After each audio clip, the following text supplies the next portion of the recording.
আসসালামু আলাইকুম প্রিয় দর্শক, অন্য মঞ্চের আলাপচারিতায় আপনাদের সকলকে স্বাগত জানাচ্ছি। আসসালামু আলাইকুম।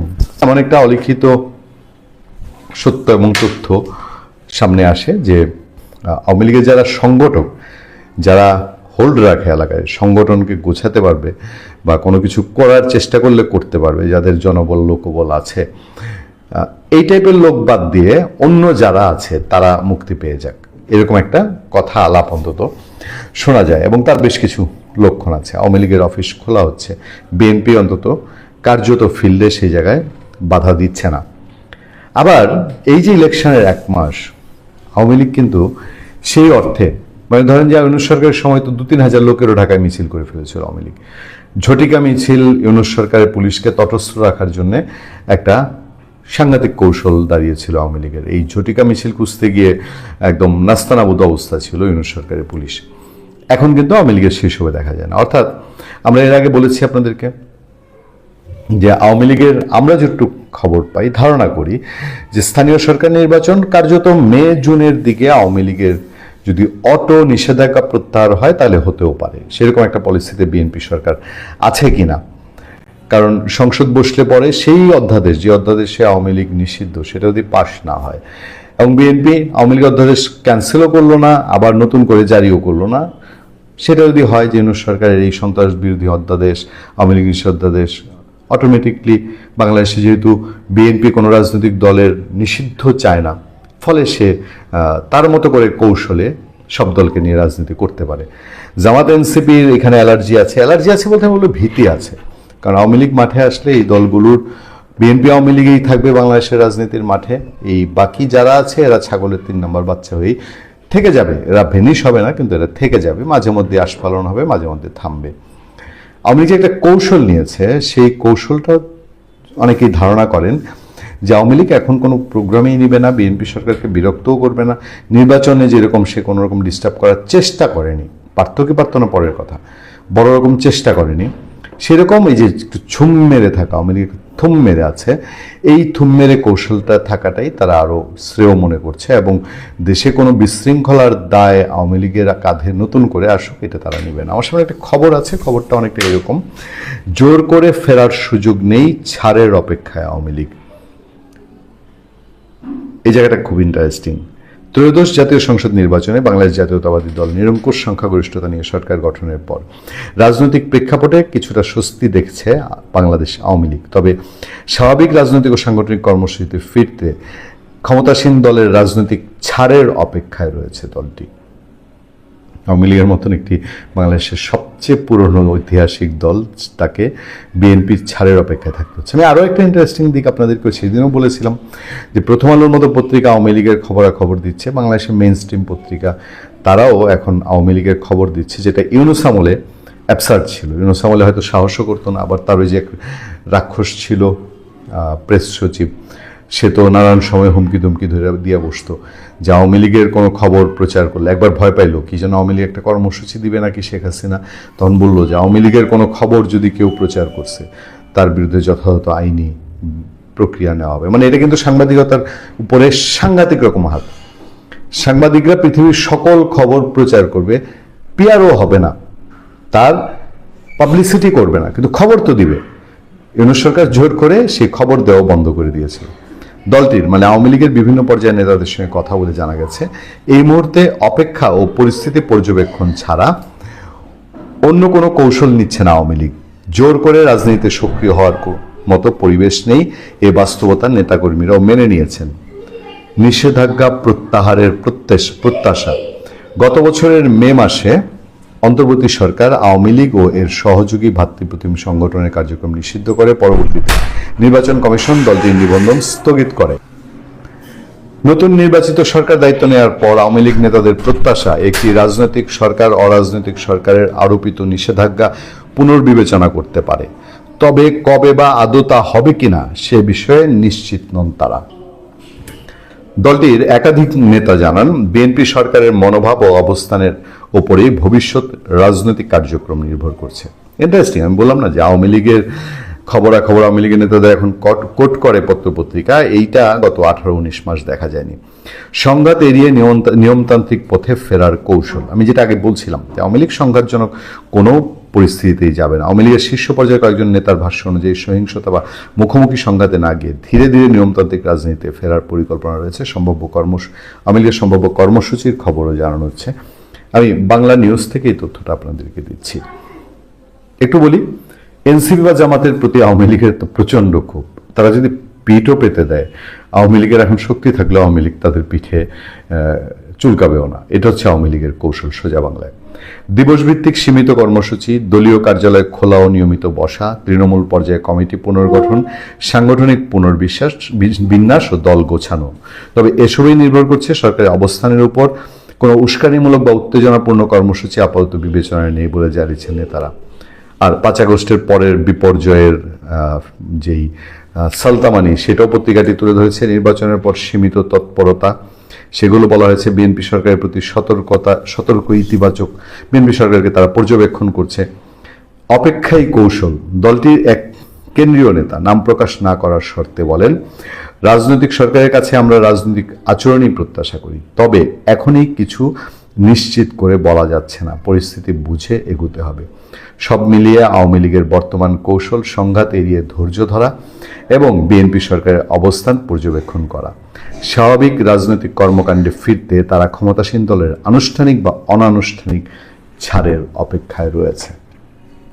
আমি বিএনপি সরকারের এই প্রথম 1 মাসে যে টেস্ট কেস, সেটা আমার কাছে যা মনে হয় সেটা হলো বিএনপি আরও একটু ধীরে যায় কিনা।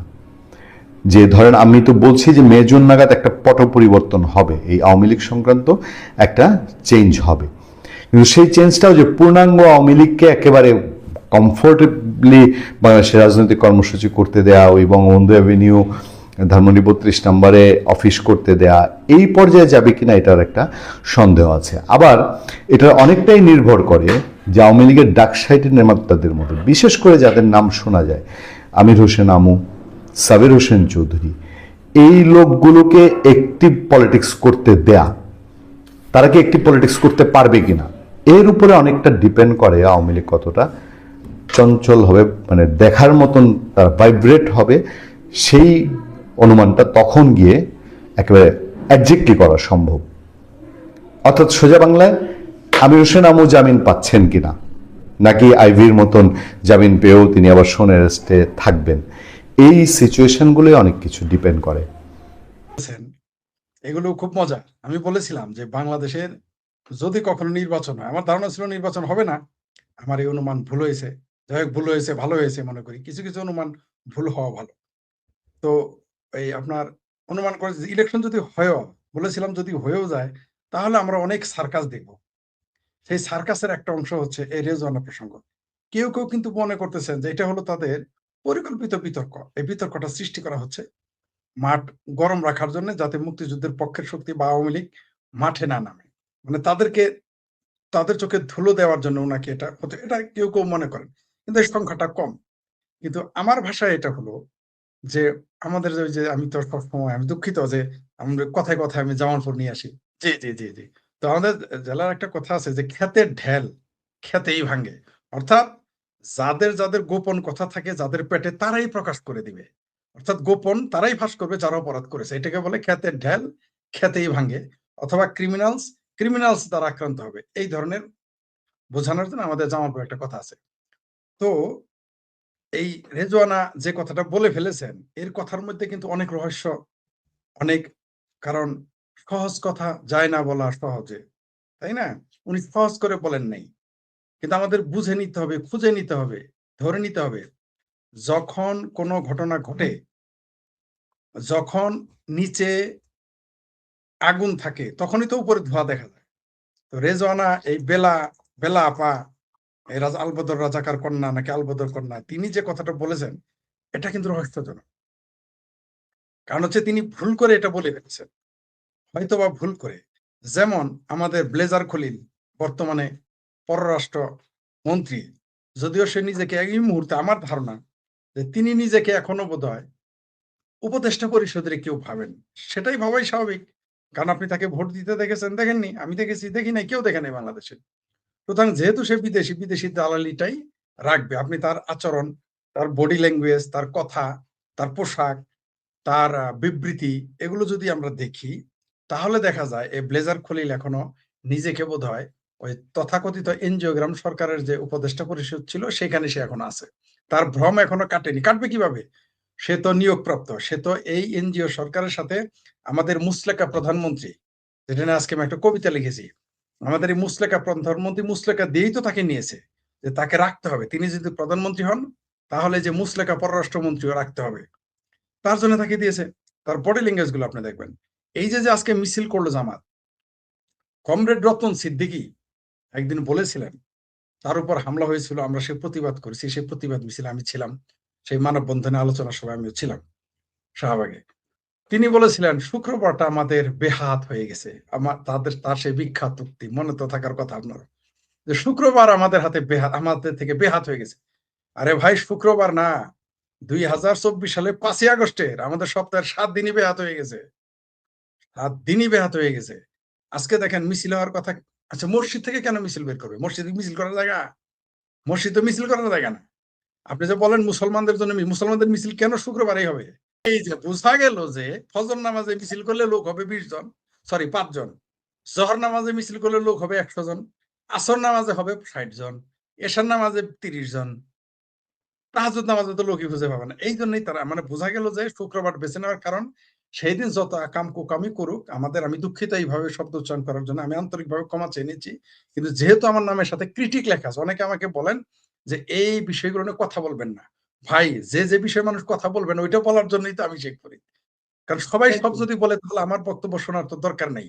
আপনি আমার সাথে একমত হইতে পারেন, দ্বিমত হইতে পারেন, কিন্তু আমার বলার অধিকার আছে। সেটা হলো যে আমাদের মুসলমানরা মনে করে শুক্রবারে যদি মসজিদে না যায় তাহলে মুসলমান থাকবো না। মানে শনিবার না গেলেও মুসলমান থাকে, রবিবার না গেলেও মুসলমান থাকে, কিন্তু শুধু শুক্রবার না গেলে সে মুসলমান থাকে না। অথবা মনে করে জুম্মা নামাজ না পড়লে কি আর চলে? যতই আকাম কুকাম করি, যতই মদ খাই, যতই ইয়াবা খাই, যতই বদামি করি, যতই সুদ খাই, শুক্রবার যদি অন্তত না যায় তাহলে কেমন দেখা যায়?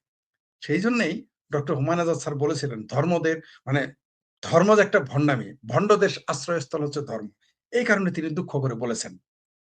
এমনি বলেন নাই, তিনি তাদের আচরণে বলেছেন। কারণ আপনার চরিত্রটা কি, আমি যে কি, আমার পোশাকে বোঝা যায় আমি কেমন, আমার কথায় বোঝা যাবে আমি কেমন, আমার আচরণে বোঝা যাবে আমি কেমন, আমার খাদ্যে, আমার বই পড়ায়, আমার চলনে বোঝা যাবে আমি কেমন। আমি যে বাঙালি, আমি যখন ভাত খাবো সবাই বুঝতে পারবে।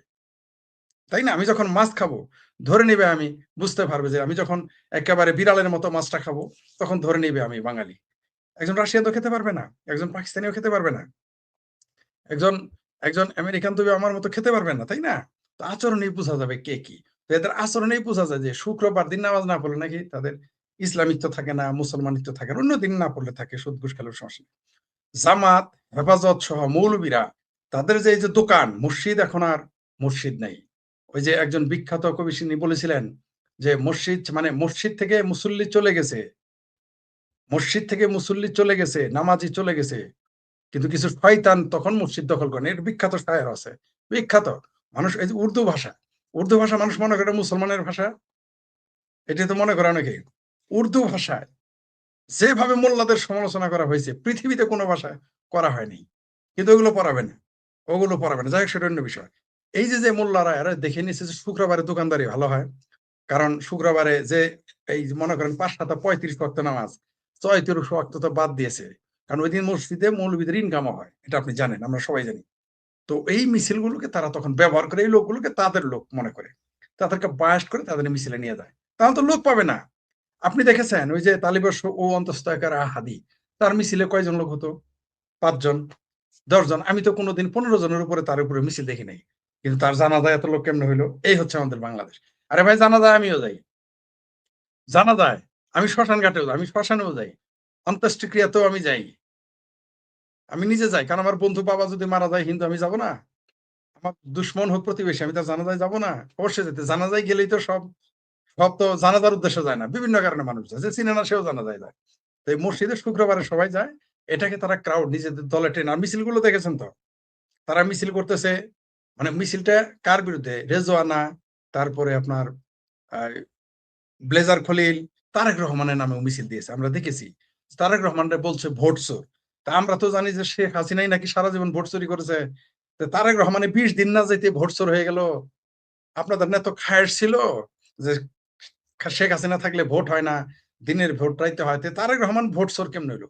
আপনি আরেকটা জিনিস খেয়াল করেন, এই তারেক রহমান যে ভোট চোর বলে, তারেক রহমান কিন্তু কিছু বলে না। কেন বলে না? কারণ চোরে চোরে মাসতুতো ভাই, মুসলেকা প্রধানমন্ত্রী, তিনি তো মুসলেকা দিয়ে আসছেন। এতক্ষণ তো ওদের নালা ছুটে ফেলার কথা, কোনো পুলিশ তো দেখলাম না, বা ছাত্র দলকে দেখি না। কিন্তু ছাত্রলীগ যদি একটু জয় বাংলা স্লোগান দেয় তাতেই তো মারে। আর ওখানে তারেক রহমানের ভোট চোর বলে কেউ কিছু বলে না। আমরা এগুলো গেম বুঝি।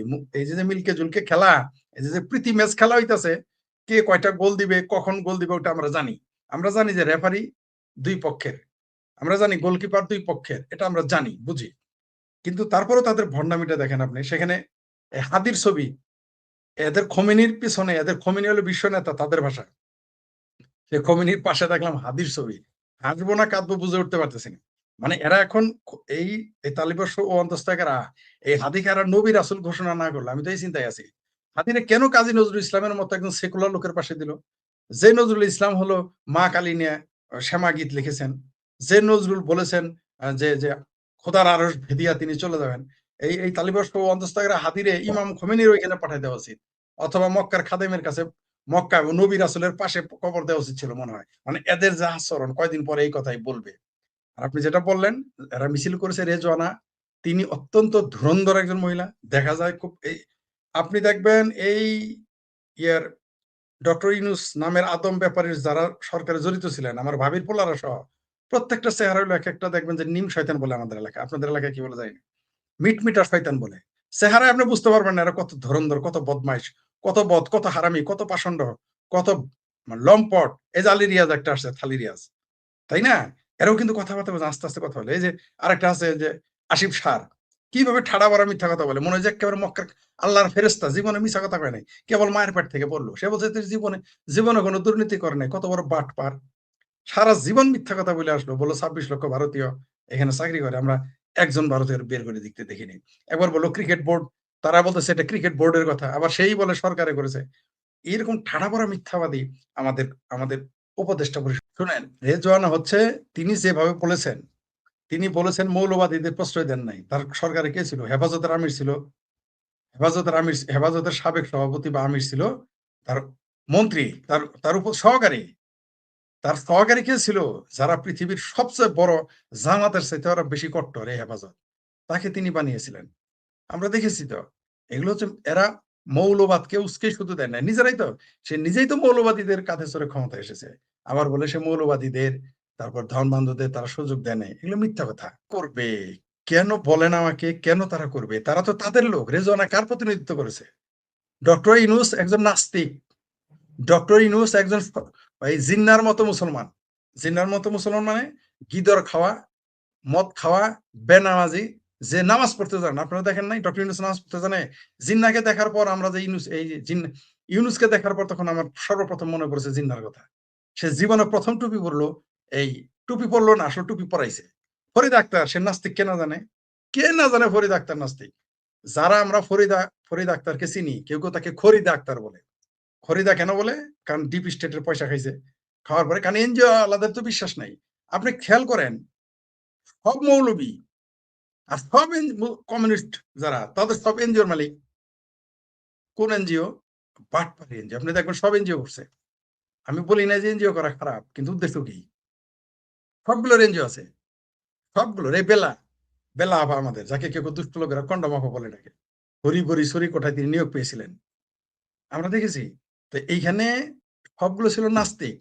আবার দেখেন সবচেয়ে চরম ধর্মান্ধ লোকটারও তাদের কলিগ। এইখানে যে তার বিহাইন্ড দ্য স্ক্রিনে এই খলিলের বিরুদ্ধে মিছিল করতেছে, করুক দেখি। তারেক রহমানের মুরদে কোলায় নাই খলিলের সরকারে না রাখা।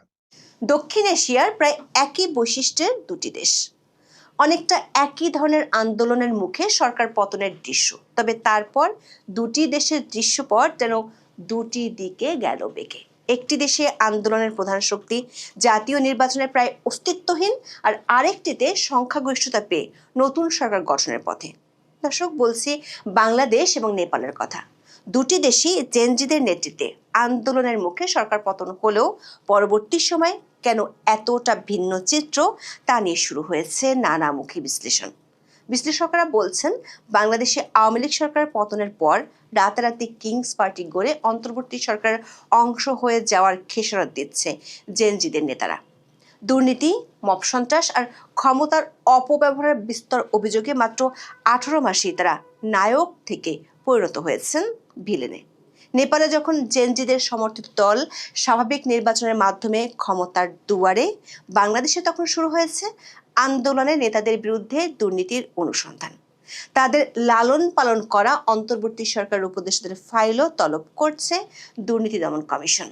বাংলাদেশের জেনজি নেতৃত্বের করুণ এই পরিণতির দায় কেবল তাদের নয়, বরং অন্তর্বর্তী সরকারের ক্ষমতা দীর্ঘায়িত করার খেসারতও তাদের দিতে হচ্ছে।